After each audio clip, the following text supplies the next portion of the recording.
All right, guys, we got a video here. A lot of people don't like Thailand anymore. Oh, man.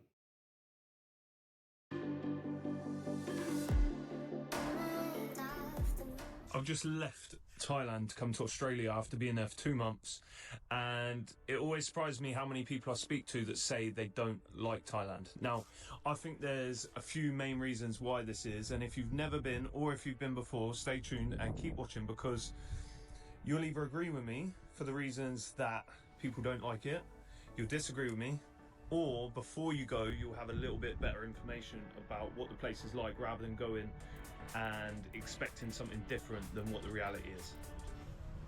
First thing you're going to notice when you get to Thailand and when you get off the plane is the heat. I've got to admit, it's a lot hotter than weather conditioning is and more humid. Factor. Certain times of the year where it's a bit hotter, like April, May, 98% of Thailand is always going to be hot. It's a tropical country. Nice beaches, for example, dude. if you fly into Bangkok right now as we speak, it is 33 degrees, but on the feels like it says it is 39 degrees, and that's pretty much a standard weather in Bangkok most of the time. So if you don't like the heat, yeah, you can find cooler places. Islands like Koh Samui are going to be a little bit cooler in their own subclimate. If you're looking for some kind of like dry Mediterranean style heat, it's not the best place for you. Or just go from November, December, January, February, and you'll probably enjoy it a lot more.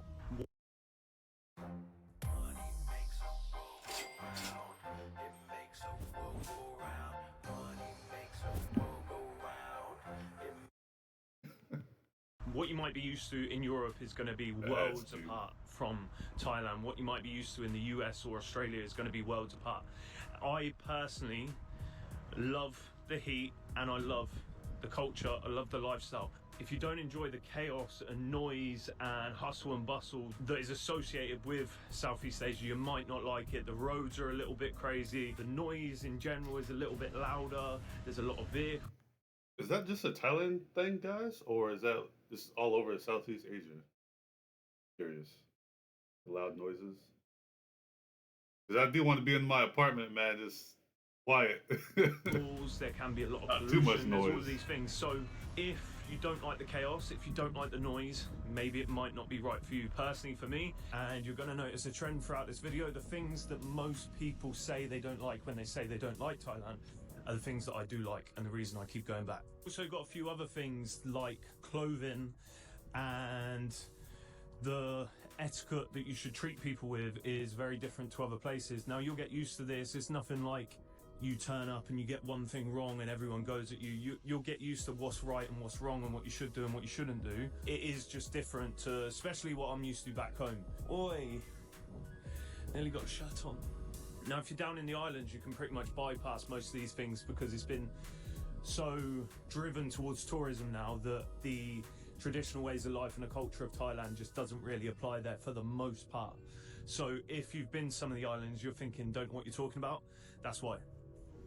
Now, this is the one that always baffles me, and I hear this a lot. People saying they're leaving Thailand or don't want to go there because of the cost of living. I don't know where you're currently living. That's interesting. But for most of the world, especially English-speaking parts of the world, you're going to be getting a hell of a lot of your money in Thailand. Now, if you go to some of the most touristy places like Phuket, like Koh Samui, maybe Bangkok, a couple other places, yeah, you're going to be paying a little bit more. Especially if you're in like these Western countries like the USA, the UK, Canada. Yeah, man, that dollar's gonna stretch really far, man. But the cost of living still isn't that crazy. I hear it all the time, and I even watch videos on YouTube, and it's quite frustrating. Because when you read it and they're like saying you're paying £1,000 for a rent on a condo, like, who are you renting from to pay that? A quick little caveat on that. They're not going to share that. Upwards of 1,000, 2,000, That's funny. 3,000 euros for accommodation each month. You can get somewhere very, very nice. But it's hard to find transparency nowadays. Saying a one-bedroom apartment or a studio is now £1,000 a month, which is nonsense. You just need to shop around a little bit more and just make sure you don't get mugged off. If you want to go to Thailand and live a comfortable life on a good amount of money each month, you still can. Don't worry. Don't listen to them.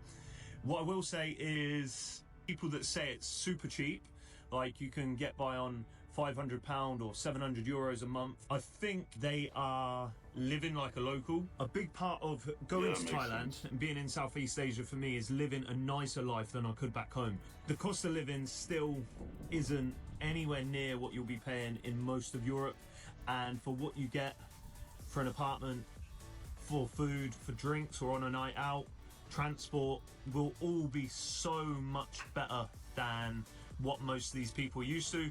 They're just comparing it to the previous Thailand from 10, 20, 30 years ago and just getting a little bit upset because it's not as cheap anymore. Don't listen to them.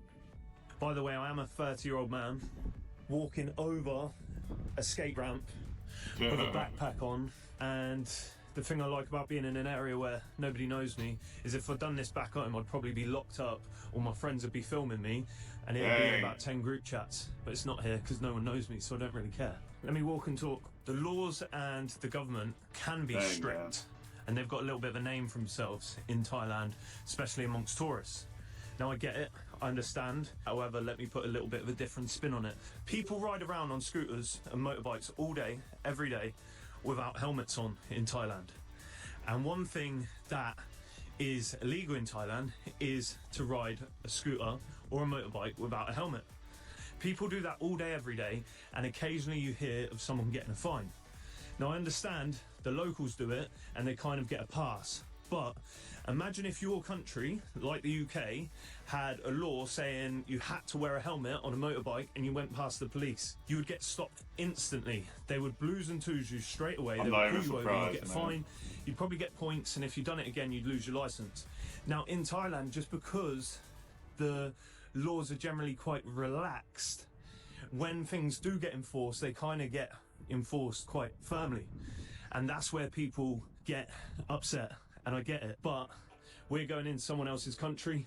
As long as you respect it and follow the rules, most people will be absolutely sound. There will always be an exception to the rule. There is with everything. But if you abide by the rules and don't be a drunk dick when you're out, you should be fine. And even then, you'll probably still be fine, even if you did. There's just the slight chance of you getting in trouble. So when people say about corruption this, I get it. I understand what you're saying. I'm not disputing that. But play by the rules, you're probably going to be fine. Don't play by the rules, you're still probably going to be fine. You just got a little bit of chance not to be. Let's talk Thai food. Probably the best cuisine on earth, maybe, maybe not, I don't know. I'm not saying that as a definitive statement. But some people don't like the food, and there's two usually main reasons why they don't like it in Thailand. One is the spiciness, and two is the hygiene. Don't like the spicy, maybe there's a third that they've been there a little while and they've just got bored of it. I get that too. Man, that's my favorite, guys. Isn't something to be worried about.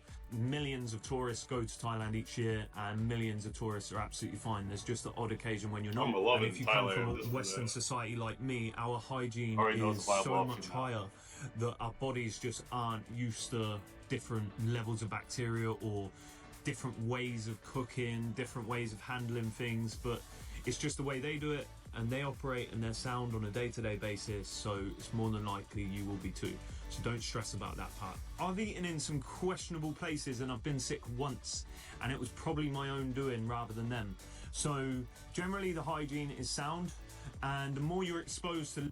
That's another thing too, guys. I imagine the food over there will be a lot more natural than compared to like the United States.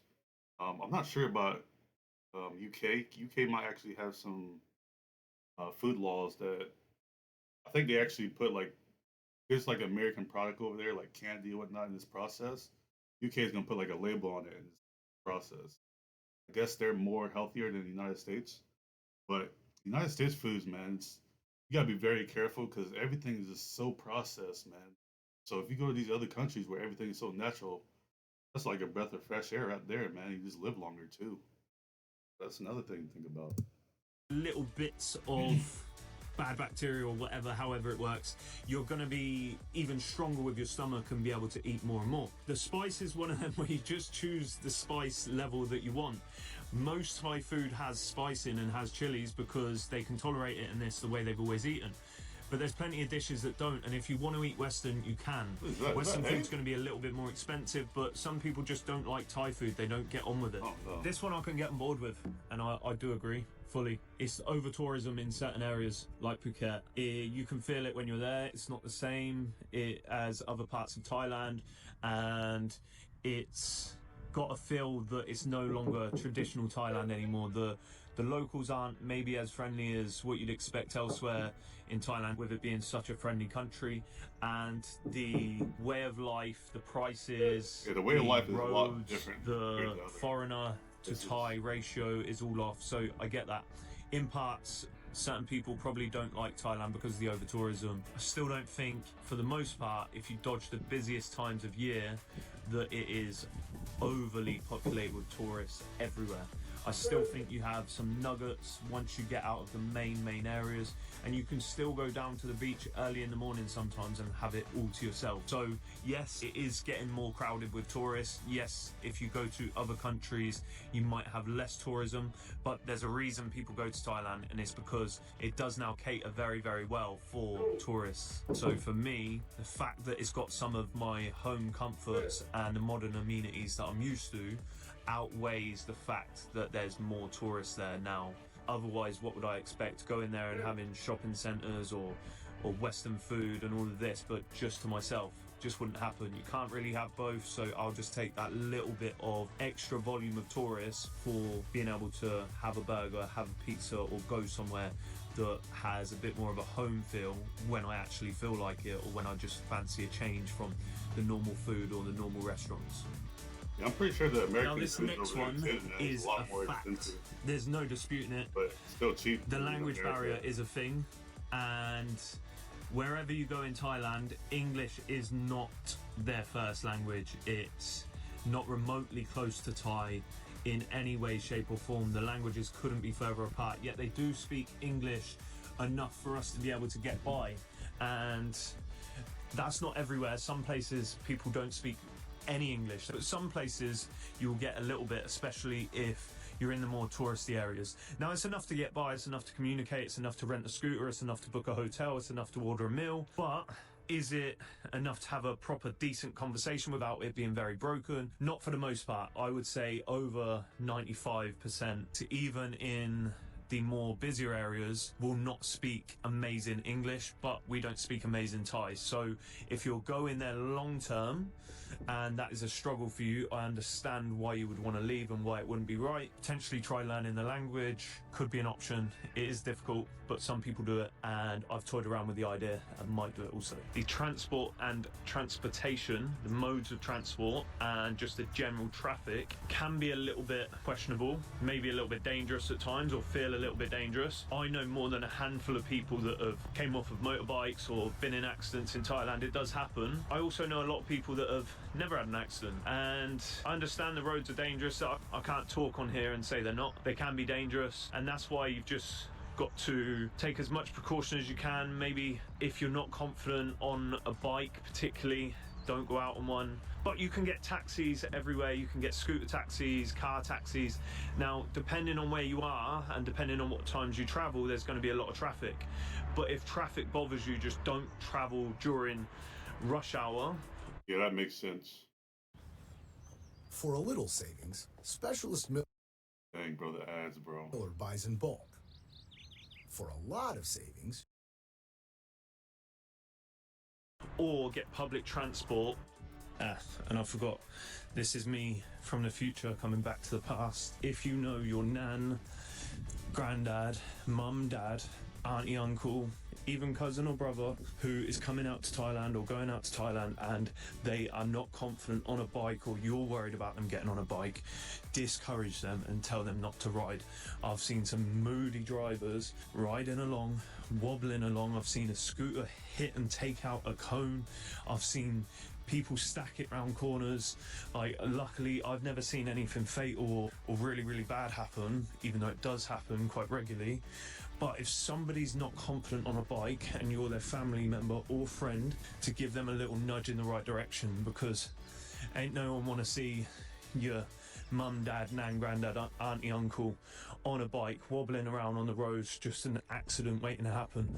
And even then, everything comes with a risk. Is it a reason not to go to Thailand or leave? If I was a lot older, I would probably say, yeah, I could get on board with that. I could understand it if my only mode of transport was a scooter. But if you can be in a car or get a car taxi around and I was older, it wouldn't bother me because you would still be able to get around safely and you wouldn't need to trust your own judgment or rely on the fact that if you did come off your bike, if you were a little bit younger, you'd be able to recover from it. Whereas if you were a little bit older and you were riding around, your balance is worse and your recovery's worse, could be a little bit Pete Tong if things go Pete Tong. Now the final part of this video and the final reason is going to be very similar to the first. Now because of the weather in Thailand, they have seasons. So for some of the year, you're going to have a wet or monsoon or rainy season. And then for the other part, you're going to have a dry season where there's a lot less rain.